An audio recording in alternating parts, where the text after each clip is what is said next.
ที่นี่สถานีปากคลองที่นี่สถานีปากคลอง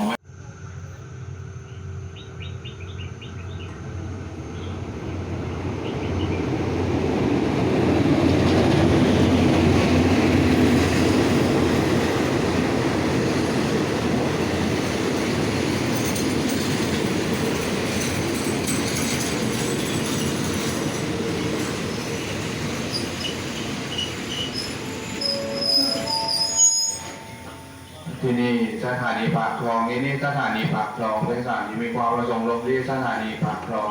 ก่อนทางรถจักรบนรถเพื่อทดสอบสิ่งของสาธารณะของท่านที่นำขี่ตัวมาลงให้ถูกต้องรบกวนด้วยครับท่านอย่าเดินทางไปกับ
รับไปเลย